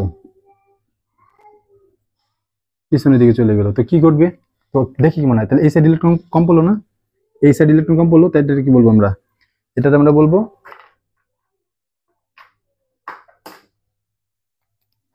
পার্শিয়াল পজিটিভ, আর এটার এই সাইডটার হলো কি পার্শিয়াল নেগেটিভ। তাহলে এখানে কি হয়ে গেল, ডাইপোলের সৃষ্টি হইলো। এই ডাইপোলটা আমরা কি বলবো, এই ডাইপোলটা বলবো ইনডিউস ডাইপোল, মানে এই ক্ষণস্থায়ী ডাইপোলের প্রভাবে, এই ক্ষণস্থায়ী ডাইপোলের প্রভাবে, ক্ষণস্থায়ী ডাইপোলের প্রভাবে এখানে কি সৃষ্টি হয়, আবিষ্ট ডাইপোল, আবিষ্ট ডাইপোল, আবিষ্ট ডাইপোল, যেটা ইংলিশ বলা হয় ইনডিউসড ডাইপোল, বুঝছো। তো এখন কি হবে, এই যে নেগেটিভ আর এই যে পজিটিভ এদের মধ্যে কি হবে, আকর্ষণ হবে। অর্থাৎ এই ব্রোমিন, আবার একটু দেখাই, এই সাইডটা হচ্ছে পার্শিয়াল নেগেটিভ আর এই সাইডটা হচ্ছে পার্শিয়াল পজিটিভ এই ব্রোমিনের। তো এই নেগেটিভ আর এই পজিটিভ কি করবে, আকর্ষণ করবে। তাহলে কি হলো, এই ব্রোমিনের এই নেগেটিভ, এই ব্রোমিনের এই পজিটিভ একেবারে আকর্ষণ করে, তার কি হলো, যুক্ত হলো না। এটার আমরা কি বলবো, লন্ডন, লন্ডন ফোর্স বা ওই ডিসপারশন বা বিস্তরণ বল, বুঝছো। এইভাবে ঘটনাটা ঘটে। এটাকে আরেকটা নাম দেওয়া যায়, যে এই যে এখানে ডাইপোল, প্রথম ব্রোমিনে কিভাবে ডাইপোল সৃষ্টি হলো, ইনস্ট্যান্টানিয়াস, হঠাৎ করে। আর এখানে কি হলো, ইনডিউসড। তাহলে আমরা বলতে পারি ইনস্ট্যান্টানিয়াস ইনডিউসড ডাইপোল, এখানে লিখে রাখতে পারো ইনস্ট্যান্টানিয়াস ডাইপোল ইনডিউসড ডাইপোল আকর্ষণ বল, ইনস্ট্যান্টানিয়াস ডাইপোল ইনডিউসড ডাইপোল আকর্ষণ বল। এই হচ্ছে তোমার 5 প্রকারের ভ্যান ডের ওয়ালস ফোর্সের একটা ফিগারে সবকিছু দেখানো। তো এখন আমরা এই লন্ডন বা ডিসপারশন ফোর্সের কিছু প্রভাব দেখব, মানে এটার কিছু প্রভাব আছে কেমিক্যাল বন্ডিং এ। একটা কাহিনী দেখো, এখানে যে দেখো লন্ডন ফোর্সের কারণে কি করা যায়, গ্যাসীয় অণুকে লিকুইডে কনভার্ট করা যায়, গ্যাসীয় অণুকে লিকুইডে কনভার্ট করা যায়। আর সরি, কার্বন ডাইঅক্সাইড এটাকে তুমি যদি লো টেম্পারেচারে যাও সে হয়ে যায় সলিড, সলিডে কনভার্ট হয়, সলিডে কনভার্ট হয়। তাহলে গ্যাসীয় অণুকে তুমি লিকুইডে কনভার্ট করতে পারতেছো, সলিডে কনভার্ট করতে পারতেছো, সেটা কোন ফোর্সের কারণে, এই ভ্যান ডের ওয়ালস ফোর্স। সেটা কোনটা, লন্ডন, বুঝছো। আবার দেখো টিকটিকি আছে না, দেয়ালের মধ্যে চলে, এই দেয়ালের মধ্যে চলতে পারে কোন ফোর্সের কারণে, টিকটিকির ওই শরীরে বা পায়ের মধ্যে কিছু অণু মলিকুল আছে যেটা সেই দেয়ালের সাথে ভ্যান ডের ওয়ালস ফোর্স সৃষ্টি করতে পারে, এই লন্ডন, তার জন্য টিকটিকি দেয়ালে কি করতে পারে, মুভ করতে পারে। এরকম আরো কিছু প্রভাব দেখবো যেটা তোমার এক্সামের জন্য খুব গুরুত্বপূর্ণ, ওটা একটু মনোযোগ দিবা। ভ্যান ডের ওয়ালস ফোর্সের প্রভাব বা লন্ডন ফোর্সের প্রভাব, এটা স্ক্রিনশট দাও সুন্দর করে।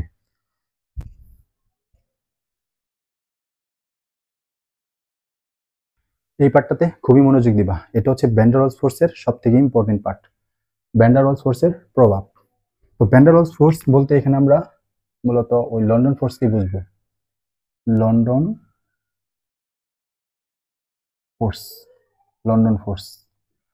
মনে রাখবা একটা অণুর আকার বা অণুর মোলার ভর যত বেশি হবে ভ্যান ডার ওয়ালস ফোর্স তত বেশি। অণুর আকার, অণুর আকার বেশি হলে তো তার ভরও বেশি হবে, তাই না? তাই অণুর আকার বা মোলার ভর, মোলার ভর, ভেজাল লাগলে শুধু আকারটা কাউন্ট করো, সমস্যা নেই। অণুর আকার বা মোলার ভর যত বেশি, তাহলে ভ্যান ডার ওয়ালস ফোর্স তত বেশি। ভ্যান ডার ওয়ালস ফোর্স বলতে আমরা কোনটা বুঝবো এখানে? লন্ডন, লন্ডন অর্থাৎ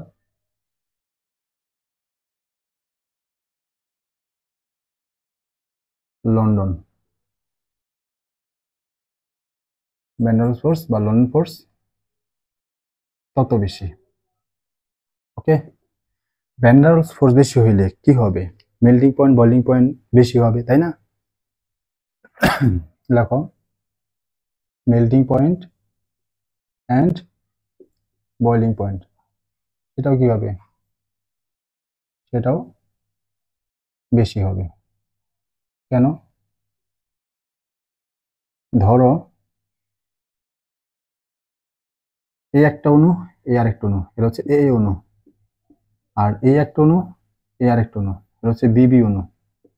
তো এদের আকার ছোট, তো এখানে ভ্যান ডার ওয়ালস ফোর্সের পরিমাণটা কি? কম। আর এর আকার বড়, এখানে ভ্যান ডার ওয়ালস ফোর্সের পরিমাণটা কি? বেশি। তাহলে কোন ক্ষেত্রে ছিন্ন করতে, অণুগুলা ছিন্ন করতে তাপ বেশি লাগবে? অবশ্যই এই ক্ষেত্রে তাপটা বেশি লাগবে ছিন্ন করতে, আর এখানে কম তাপ লাগবে। তাপ কম বেশি লাগা মানে কি? এটা ছিন্ন করবা মানে ধরো সলিড অবস্থা আছে, লিকুইড অবস্থা নিবা, তাহলে অণুগুলো দূরে দূরে যায় লিকুইড হবে। হ্যাঁ, তো তাপটা বেশি লাগতেছে আর এখানে তাপটা কম লাগতেছে, তার মানে মেল্টিং পয়েন্টটা কম আর এখানে মেল্টিং পয়েন্টটা বেশি। বুঝছো? তাই ভ্যান ডার ওয়ালস ফোর্সের পরিমাণ বেশি হলে কি হবে? মেল্টিং পয়েন্ট বেশি হবে, বয়লিং পয়েন্টও কি হবে? বেশি হবে। বুঝতে পারছো? ওকে, ঠিক আছে। এখন এটার অ্যাপ্লিকেশন দেখবো, যে প্রভাব। 1 নাম্বার লেখো, 1 নাম্বার প্রভাব হ্যালোজেন। অন্য কালবে লিখি, যে লিখবো নোট করবা। 1 নাম্বার হ্যালোজেন মানে গ্রুপ 17, গ্রুপ 17, গ্রুপ 17, গ্রুপ 17 মৌলের ভৌত অবস্থা। গ্রুপ 17 এর, গ্রুপ 17 এর, গ্রুপ 17 হ্যালোজেনের, গ্রুপ 17 লিখে দিলাম। অর্থাৎ হ্যালোজেনের ভৌত অবস্থা, ওটা লেখা দরকার নেই, তুমি বুঝাইলে বুঝবা। দেখো আমি এখানে গ্রুপ 17 মৌল নিলাম, অণুগুলো নিলাম, ধরো ফ্লোরিন। ওকে, এখানে নিলাম ধরো ক্লোরিন, এখানে নিলাম ব্রোমিন, এখানে নিলাম আয়োডিন। ওকে, ঠিক আছে, তাই না? হ্যাঁ, ধরো একটা পাত্রের মধ্যে শুধু ফ্লোরিনই আছে, ধরো একটা পাত্র বা কোন একটা কৌটা মোটা যাই বলো, এটার মধ্যে ফ্লোরিন আছে। ফ্লোরিন তো গ্যাস, যাই হোক, পাত্র তো হবে না, ধরো কি সিলিন্ডার ধরো। আবার আয়োডিন তো কঠিন, তাহলে এটা বলবো একটা কোটার মধ্যে আয়োডিন আছে, যাই হোক। আর ব্রোমিন তরল, তাহলে বলবো কি একটা পাত্রের মধ্যে ব্রোমিন আছে। ঠিক আছে, তাহলে ব্রোমিন আছে, ব্রোমিন Br2 আছে, আয়োডিন I2 আছে। I2 কি একটা আছে? Br2 কি একটা আছে ওই ওই কৌটা বা ওই পাত্র, ওই সিলিন্ডার? না, সেখানে অসংখ্য আছে। তো অসংখ্যর ভিতরে আমরা দুইটা করে দেখাবো। এই যে ফ্লোরিন, এই যে আরেকটা ফ্লোরিন নিলাম, বুঝছো? ক্লোরিন আরেকটা ক্লোরিন নিলাম, ব্রোমিন আরেকটা ব্রোমিন নিলাম, আয়োডিন আরেকটা আয়োডিন নিলাম। এটা কি? একটা পাত্র বা কৌটা বা সিলিন্ডার, যাই তুমি বলো, হোয়াট এভার আছে। ঠিক আছে,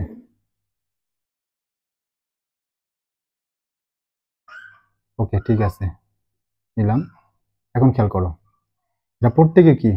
প্রত্যেকে হচ্ছে তোমার অপোলার, বিশুদ্ধ অপোলার। তাহলে অপোলার অপোলার অণুর মধ্যে কি, কোন বন্ধন বিদ্যমান? আন্তঃআণবিক বন্ধন কোনটা? Van der Waals. এখানে প্রত্যেকটার মধ্যেই তোমার ভ্যান ডার ওয়ালস ফোর্স বিদ্যমান। একটা আয়োডিন আর একটা আয়োডিনের মধ্যে van der Waals force, van der Waals force, van der Waals force, van der Waals force. তাহলে প্রত্যেকটাতে ভ্যান ডার ওয়ালস ফোর্স বিদ্যমান, বুঝছো? প্রত্যেকটাতে ভ্যান ডার ওয়ালস ফোর্স বিদ্যমান। তারপর দেখবা কি, এই যে আয়োডিন, এর ভৌত অবস্থা হচ্ছে সলিড, আর এটা অন্য কালকে লিখি, এর ভৌত অবস্থা হচ্ছে, এর ভৌত অবস্থা হচ্ছে তোমার সলিড। আর ব্রোমিন, তার ভৌত অবস্থা হচ্ছে লিকুইড। আর এইদিকে এই দুইটা ফ্লোরিন আর ক্লোরিন, এদের ভৌত অবস্থা হচ্ছে গ্যাসিয়াস, মানে এরা গ্যাসীয় অবস্থায় থাকে। কেন? ভৌত অবস্থার ভিন্নতা কেন? কারণ ওই যে একটাই ব্যাখ্যা সুন্দর করে। যত তুমি এদিকে যাবা, আমার ফোন বন্ধ হয়ে যায় কিনা জানি না, চার্জ কম। যত তুমি এদিকে যাবা, দেখো আকৃতি বাড়তেছে না হ্যালোজেনের। ক্লোরিন থেকে ক্লোরিন আকার বড়, ক্লোরিন থেকে ব্রোমিনের আকার বড়, ব্রোমিন থেকে আয়োডিন আকার বড়। অর্থাৎ অণুর আকার কি হইতেছে, অণুর আকার বাড়তেছে।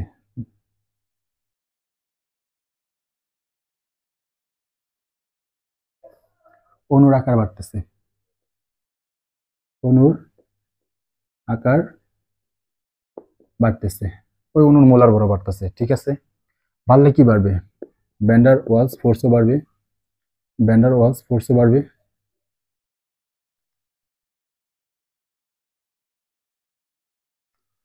ভ্যান্ডার ওয়ালস ফোর্স সেটাও বাড়বে অণুর আকার বাড়লে। অর্থাৎ যখন তুমি এদিক যাইতেছো ভ্যান্ডার ওয়ালস ফোর্স বাড়তেছে। তো ফ্লোরিন ফ্লোরিনের মধ্যে যে ভ্যান্ডার ওয়ালস তার থেকে কোথায় বেশি, ক্লোরিনের মধ্যে। ক্লোরিন থেকে ব্রোমিনটা আরো বেশি, ব্রোমিনটা থেকে আয়োডিন অণুর মধ্যে ভ্যান্ডার ওয়ালস ফোর্স আরো বেশি। তাই এখানে সব থেকে যদি বেশি, মানে এরা খুব কাছাকাছি, তারা সলিড। ব্রোমিনটাতে তুলনায় কম, তাই লিকুইড। আর এই দুইটার ক্ষেত্রে একদমই কম, তাই কি এরা গ্যাস।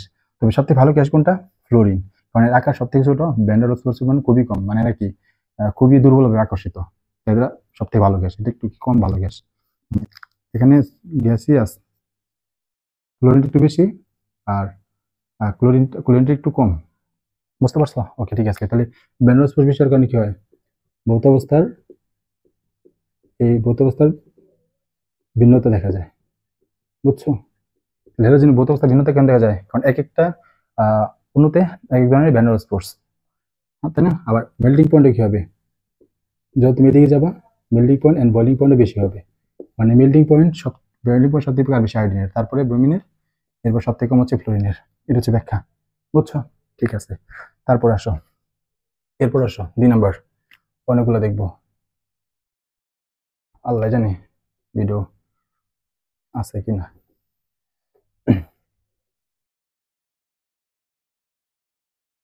দেখি ভিডিও হইতেছে কিনা। ওকে, দেখো 2 নাম্বার, 2 নাম্বারটা 1 নাম্বার গেল, এরপর হচ্ছে 2 নাম্বার। এটা হচ্ছে নিষ্ক্রিয় গ্যাস।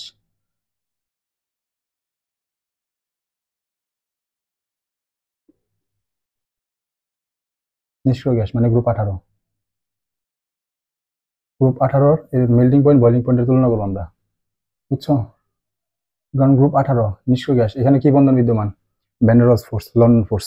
দেখো, ধরো হিলিয়াম, নিয়ন, আর্গন, ক্রিপ্টন, জেনন। ওকে, এরকম কি আছে, ওই যে হিলিয়াম, পাত্রের মধ্যে অনেক আর্গন, নিয়ন, অনেকগুলো আর্গন, সেখান থেকে আমি 2টা করে দেখাইতেছি। বুঝছো?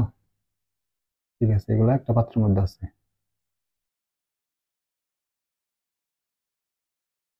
না, এত ছোট করে রাখলে তো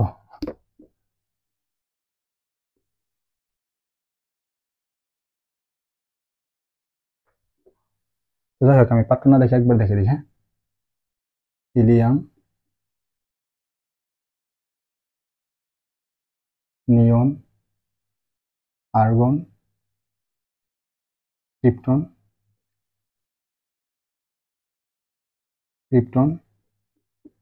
জেনন।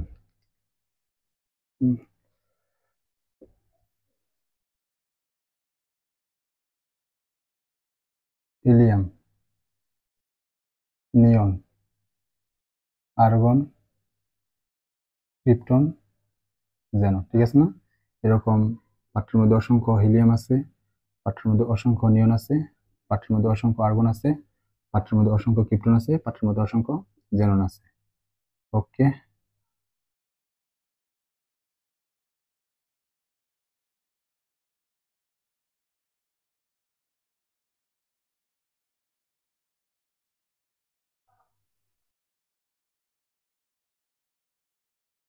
আশা করি বুঝতে পারছি আমি কি বোঝাতে চাইতেছি।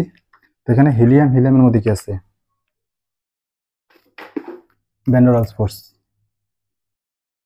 নিয়নের মধ্যে ওই ভ্যান ডের ওয়ালস লন্ডন ফোর্স।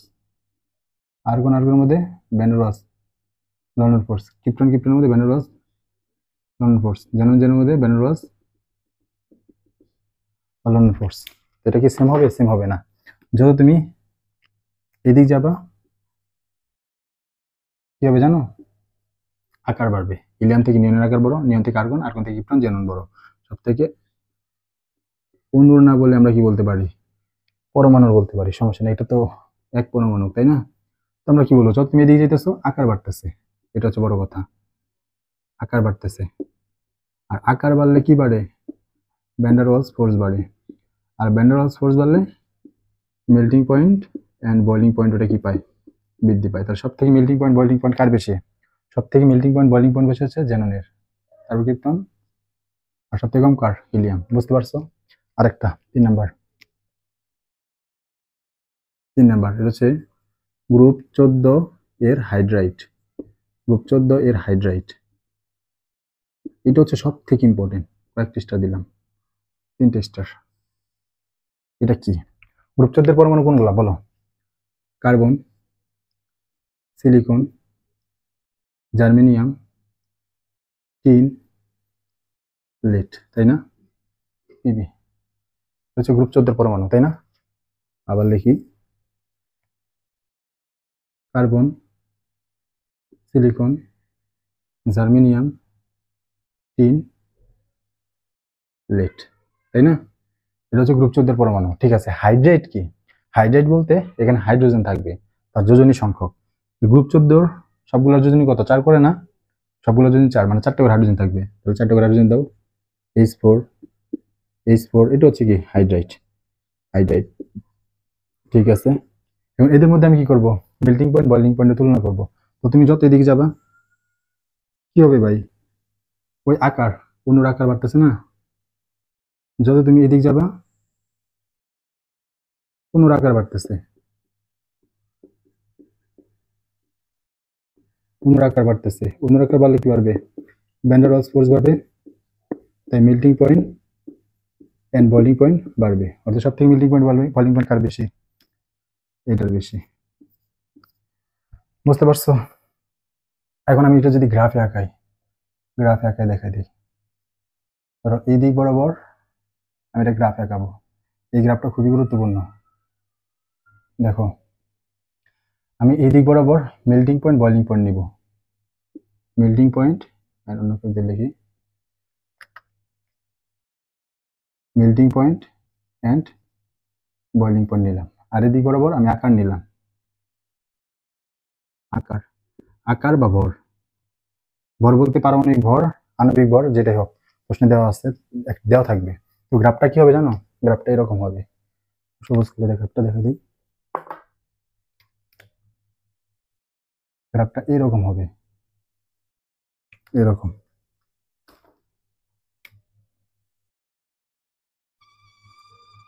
গ্রাফটা এরকম হবে। ধরো এটা তোমার কি? এটা হচ্ছে তোমার, এটা গ্রাফটা লালটা দিয়ে দেখে দিই, লাল কালি ফুটে ওঠে। এটা হচ্ছে তোমার ধরো গ্রাফ। ধরো এটা তোমার কি? এই যে আমি যদি এটা দেখে হ্যালোজেন থেকে শুরু করি, এটা ধরো তোমার সেই ফ্লোরিন, এটা ধরো তোমার ফ্লোরিন, এটা ধরো তোমার ক্লোরিন, এটা ধরো তোমার ব্রোমিন, এটা ধরো তোমার আয়োডিন। বুঝতে পারছো? দেখো যত আকার বাড়তেছে গলনের কিছু বাড়তেছে, বাড়তেছিল না? বাড়তেছে।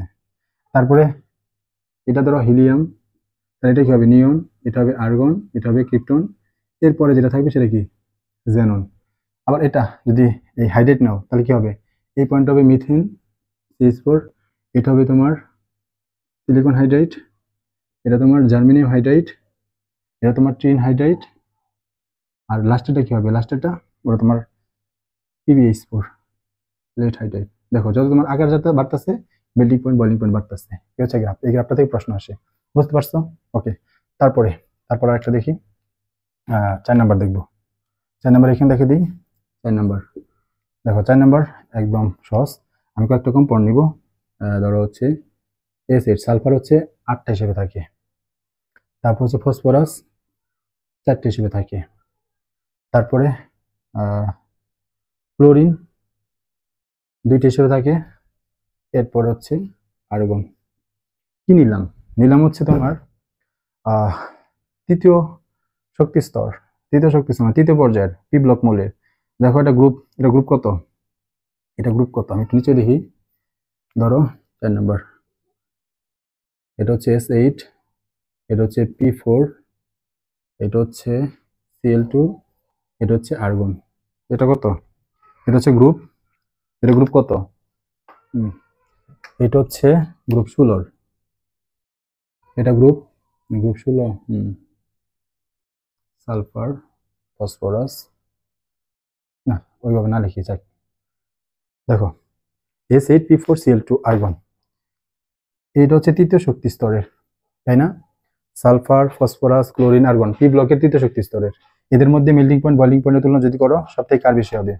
S8 এর, তারপর P4, তারপর Cl2, তারপর আর্গন। কেন?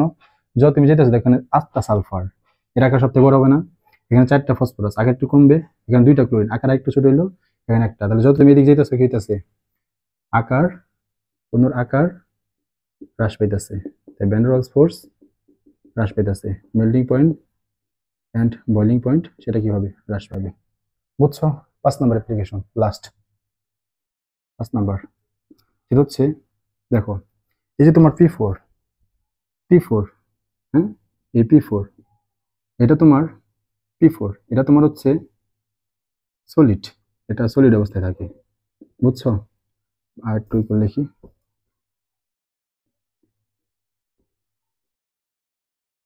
P4 এটা তোমার সলিড অবস্থায় থাকে, বাট N2 এটা তোমার গ্যাসীয় অবস্থায় থাকে। কেন? এটা হইতেছে ভয় আছে, বুঝছো? চার্জ একদমই কম, যে কোনো মুহূর্তে বন্ধ হয়ে যেতে পারে। ওকে, নাইট্রোজেন এটা কি অবস্থা থাকে? গ্যাসীয় অবস্থায়। ফসফরাস সলিড অবস্থায়। কেন? অনেক ফেমাস প্রশ্ন, গ্রুপ 15 প্রশ্ন। একই গ্রুপের না নাইট্রোজেন এবং ফসফরাস, একই গ্রুপের, নাইট্রোজেন দ্বিতীয় পর্যায়ের আর ফসফরাসের তৃতীয় পর্যায়ের। নাইট্রোজেন N হিসেবে থাকে আর ফসফরাস P4 হিসেবে থাকে, বাট নাইট্রোজেন থাকে গ্যাসীয় অবস্থায়, ফসফরাস থাকে সলিড অবস্থায়। কেন? কারণ দেখো নাইট্রোজেন তার আকারটা কি? তার আকারটা হচ্ছে ছোট, আর ফসফরাস এখানে 4টা ফসফরাস মিলে একটা অণু হয়, তাই আকারটা কি? আমি অণুর আকার বলবো, নাইট্রোজেনের আকার, N2 এর আকার, নাইট্রোজেনের আকারটা কি? ছোট। আর ফসফরাস অণু তার আকারটা কি? তার আকারটা হচ্ছে বড়। তো এর আকার ছোট, তার মানে এইখানে বিদ্যমান ভ্যান ডার ওয়ালস ফোর্স সেটা কি হবে? কম। আর ফসফরাস সেখানে ভ্যান ডার ওয়ালস ফোর্সটা কি হবে? বেশি। ভ্যান ডার ওয়ালস ফোর্স কম, তাই তারা একটু দূরে দূরে থাকবে, অর্থাৎ গ্যাস অবস্থা থাকবে। আর এখানে ভ্যান ডার ওয়ালস ফোর্সটা বেশি, তাই তারা কি অবস্থা থাকবে? কঠিন অবস্থায় থাকবে। তো আশা করি তুমি বুঝতে পারছো। তো এই হচ্ছে তোমার ভ্যান ডার ওয়ালস ফোর্সের প্রভাব, বুঝছো? তো এতটুকু পড়লে তোমার হবে। এর পরে পর্বে আমরা হাইড্রোজেন বন্ড নিয়ে আলোচনা করব। এর বাইরে ভ্যান ডার ওয়ালস ফোর্স নিয়ে আর আলোচনা করার কিচ্ছু নাই, সবকিছু তোমার একদম গুছিয়ে নোট করে দিলাম।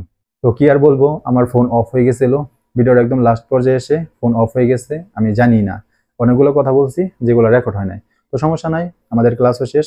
ভ্যান ডার ওয়ালস ফোর্স সম্পর্কে যা যা আছে, যা যা লাগবে, যা যা দরকার, আমি সবকিছু এই ভিডিওতে আলোচনা করে ফেলছি। এই এক ভিডিও করতে যে আমার আজকে যে বেগটা প্রবাহিত হইলো, অনেকবার কারেন্ট গেছে, লাস্টে ফোন অফ হয়ে গেল। তো যাই হোক, এই ভিডিওগুলো থেকে তুমি যদি সামান্য পরিমাণে উপকৃত হও, তোমার কাছে আমার হাম্বল রিকোয়েস্ট, এই চ্যানেলটা সাবস্ক্রাইব করে দিও। আর ফ্রেন্ডসদের একটু জানাইও যে এখানে আমি গুছাইয়া পড়াই, হ্যাঁ, নোট করে করে কিন্তু পড়াইতে আসছি। তো তারা জানলে তাদের উপকার হবে। ওকে, তো সবাই ভালো থাকো, সুস্থ থাকো, আসসালামু আলাইকুম। আর একটা স্ক্রিনশট দিয়ে রাখো।